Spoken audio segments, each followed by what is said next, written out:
அத்தியாயம் 28. சந்திப்பு. பஞ்சந்தம் பிள்ளை ஜீவித்திருந்த காலத்தில் கல்யாணி தன்னுடைய இதயமாகிய கோட்டையை கண்ணும் கருத்துமாய் பாதுகாத்து வந்தாள். அதில் முத்தையன் பிரவேசிப்பதற்கு அவள் இடம் கொடுக்கவில்லை. அவ்வாறு இடம் கொடுப்பது பாவம் என்று அவள் கருதினாள். ஆகவே முத்தையனுடைய நினைவு வரும்போதெல்லாம் சட்டென்று வேறு குடும்ப காரியங்களில் மனதை செலுத்தி அந்த நினைவை போக்கடித்துக் கொள்வாள். சுவாமி, பாவ எண்ணம் என் மனதில் தோன்றாமல் காப்பாற்று என்று கடவுளை வேண்டுவாள். சீதை, தமயந்தி, நலாயினி முதலிய கற்பரிசிகளை நினைத்து மனதை உறுதிப்படுத்திக் கொள்வாள். இப்படி சதா விழிப்புடன் இருந்து மனதை கட்டுப்படுத்தி வைப்பதிலேயே கவனமாயிருந்தவளுடைய முகத்தில் பஞ்சந்தம் பிள்ளை சிரிப்பையும் குதூகலத்தையும் காணாமற் போனது. வியப்பில்லை அல்லவா? புருஷன் உயிர் வாழ்ந்த காலத்தில் கல்யாணி தன்னுடைய உள்ளத்தை எவ்வளவு தூரம் கட்டுப்படுத்தி வைத்திருந்தாளோ அவ்வளவுக்கு அவருடைய மரணத்திற்கு பிறகு அதை கட்டில்லாமல் சுயேச்சையாக விட்டுவிட்டாள். அதிலும் அவர் தன்னை விவாக பந்தத்திலிருந்து விடுதலை செய்வதாக சொல்லிவிட்டபடியால் இனி முத்தையனை பற்றி நினைப்பதில் யாதொரு தவறுமில்லை என்று அவள் கருதினாள். அப்படி கட்டவிழ்த்து விடப்பட்ட அவளுடைய உள்ளம் அந்த க்ஷணமே முத்தையனை சென்றடைந்து பிறகு அவனை விட்டு அசையவே மாட்டேன் என்று பிடிவாதம் பிடித்தது. கனவிலும் முத்தையனுடைய நினைவை தவிர வேறு நினைவே அவளுக்கு இல்லாமல் போயிற்று. முத்தையன் இப்போது எங்கே இருக்கிறான், என்ன செய்கிறான் என்று அறிய அவள் அளவில்லாத ஆவல் கொண்டாள்.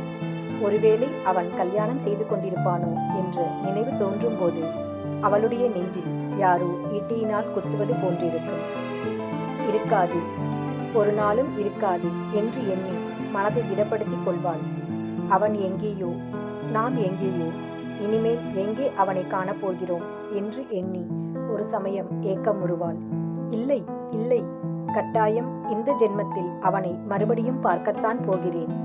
அவனிடம் நான் கொண்ட அன்பு உண்மையானதானால் அவனை எப்படி பார்க்காமல் இருக்க முடியும் என்று தேற்றிக்கொள்வாள். அந்த காலத்திலேயே நீ பணக்காரி, நான் ஏழை என்று சொல்லி காட்டினானே, இப்போது பெரிய பணக்காரியாகி விட்டேனே, அதனால் அவனுடைய வெறுப்பு அதிகமாகுமோ என்னமோ என்று ஒரு சமயம் பீதியடைவாள். அதெல்லாம் இல்லை. இதற்குள் முத்தையன் தன்மேல் தவறு என்று உணர்ந்திருப்பான். இவ்வளவு செல்வமும் உன்னுடையது, உன் இஷ்டம் போல் செய்யலாம் என்று நான் சொல்வேன். உடனே அவனுடைய மனது இலகிவிடும் என்று இன்னொரு சமயம் உற்சாகப்படுவாள். முத்தையன் பூங்குளத்தில் இல்லை, எங்கேயோ மடத்தில் கணக்கு பிள்ளையாய் போய்விட்டான் என்ற சமாச்சாரம் மட்டும் அவளுக்கு தகப்பனார் மூலம் தெரிந்திருந்தது. அவன் இருக்குமிடம் எப்படி கண்டுபிடிப்பது, அவனை எப்படி சந்திப்பது என்பது பற்றி அவள் 1000 யோசனை செய்தாள். ஆனால் ஒவ்வொன்றிலும் ஏதாவது ஒரு குறை தோன்றிற்று.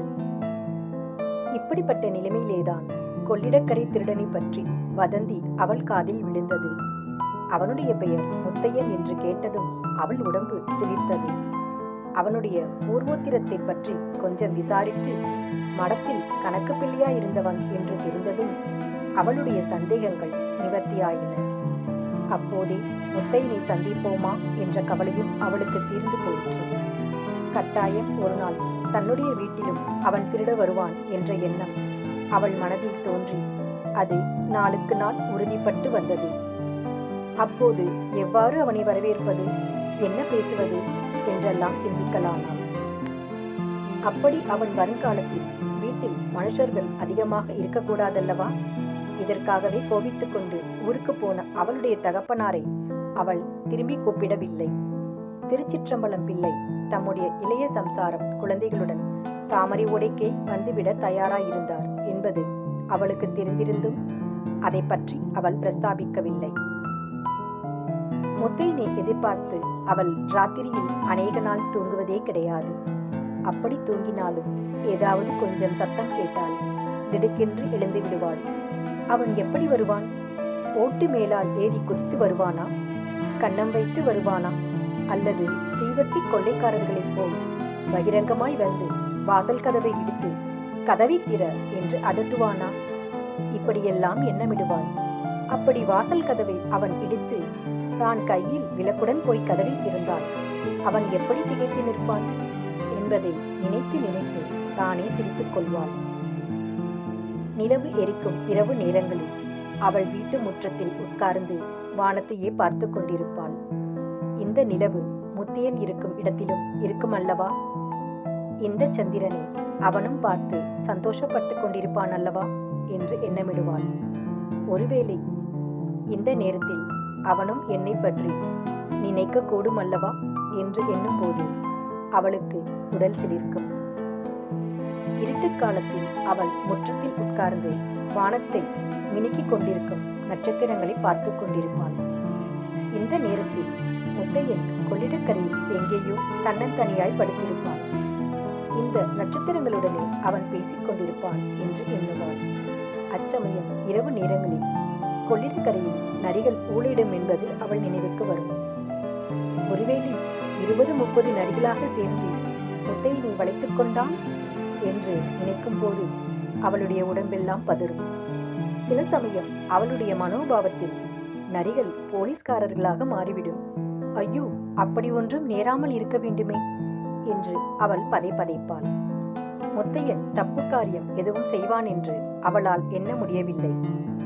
இந்த புலிப்பட்டி ரத்தினத்தை போன்ற பாதகர்களை கொள்ளையடித்தால் என்ன பிசகு என்று நினைவே மேலிட்டிருந்தது. முத்தையனை பற்றி மற்றவர்களிடம் பேசுவதில் அவள் இப்போது ரொம்பவும் விருப்பம் கொண்டிருந்தாள். காரியஸ்தர் முதலியாரிடமும் அக்கம் பக்கத்தாரிடமும் அடிக்கடி அவனை குறித்து பேசுவாள்.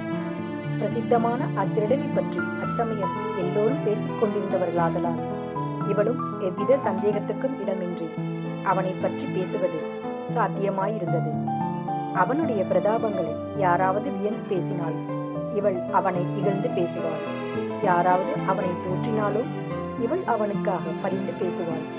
ஆமாம், உங்கள் வீட்டுக்கு வந்து கொள்ளையடித்தால் தெரியுமே என்று அவர்கள் சொன்னால், என் வீட்டுக்கு அவன் வரமாட்டானே. ஓடுகிற ஆண் பிள்ளைகளை கண்டால்தான் திருடர்கள் விரட்டுவார்கள், பெண் பிள்ளைகளை கண்டாலே பயந்து ஓடிப்போவார்கள் என்பாள். முத்தையன் திருடனாக போனதன் காரியம் பெரிதும் மிகைப்படுத்தப்பட்ட வதந்தியாக பரவியிருந்தது. அவனுடைய தங்கையை பண்டார சந்நிதியை கெடுக்க பார்த்தார் என்றும் முத்தையன் அவரை குற்றுயிராய் பண்ணிவிட்டான் என்றும் இப்படியெல்லாம் சொல்லிக் கொண்டார்கள். அபிராமிக்கு கஷ்டம் நேர்ந்த விஷயம் கல்யாணியின் உள்ளத்தில் சிறிது மகிழ்ச்சியை ஊட்டிற்று. அந்த அபிராமிக்காகத்தானே என்னை முத்தையன் புறக்கணித்தான். இப்போது என்ன ஆயிற்று என்று ஒரு கணம் உவகையோடு எண்ணினாள். அப்புறம் அந்த புத்தி மாறிற்று. ஐயோ, அந்த பெண் இப்போது எங்கே அனாதையாய் தவிக்கிறாளோ என்று உறுதினாள். அவளை அழைத்து கொண்டு வந்து தன்னோடு வைத்துக் கொள்ள வேண்டும் என்று ஆசைப்பட்டாள். ஆனால் அதனால் என்ன சந்தேகம் உண்டாகுமோ என்னமோ. முதலில் முத்தையனை பார்த்து அவனை திருட்டுத் தொழிலை விடச் சொன்ன பிறகுதான் அபிராமியை தேட வேண்டும் என்று தீர்மானித்தாள். நாளாக ஆக முத்தையனை பார்க்க வேண்டும் என்ற அவளுடைய ஆவல் அளவிலடங்காமல் பெருகிற்று. முத்தையா, முத்தையா, நீ எங்கெங்கேயோ யார் யார் வீட்டுக்கெல்லாம் திருடப் போகிறாயே, இந்த பாவியின் வீட்டுக்கு வரக்கூடாதா என்று அவளுடைய இருதயம் கதறியது. இப்படிப்பட்ட நிலையில்தான் ஒரு நாள் ராத்திரி முத்தையன் உண்மையாகவே அவளுடைய வீடு ஏறி குதித்து வந்தான். அவளை பார்த்து அவன் பிரமித்து நின்றான். அந்த சந்தர்ப்பத்தில் அவனுடன் என்ன பேச வேண்டும், எப்படி நடந்து கொள்ள வேண்டும் என்றெல்லாம் கல்யாணி எத்தனையோ நாளாக யோசித்து வைத்திருந்தவளாதலால் பளிச்சென்று, முத்தையா, உனக்கு என் நகைகள் தானா வேண்டும் என்று கேட்டாள். அதன் பிறகு அவள் தொடர்ந்து சொல்ல எண்ணியிருந்த வார்த்தைகள் எல்லாம் அவளுடைய நெஞ்சிலேயே அமுங்கி போயின. அவற்றை சொல்ல அவளுக்கு சந்தர்ப்பமே கிடைக்கவில்லை. கல்யாணியை பார்த்ததும் ஒரு கணம் திகைத்து போன முத்தையன் அடுத்த கணத்தில் சொல்ல முடியாத அவமானம் அடைந்தான். ஆஹா, இவள் வீட்டிலா திருட வந்தோம் என்று நினைத்த போது அவன் உடம்பும் உள்ளமும் குன்றிப் போயின. அந்த க்ஷணமே அவன் வந்த வேகத்துடனே திரும்பினான். ஒரு தாவு தாவி ஒரே மீதேறி அடுத்த கணம் மாயமாய் மறைந்து போனான். ஓடு நொறுங்கிய சத்தமும் கொல்லையில் 2 தடவை விசிலடித்த சத்தமும் மட்டும் கேட்காமல் இருந்திருந்தால் கல்யாணி இது அவ்வளவும் தன்னுடைய மனப்பிராந்தியில் ஏற்பட்ட சம்பவங்களே என்று எண்ணியிருப்பாள்.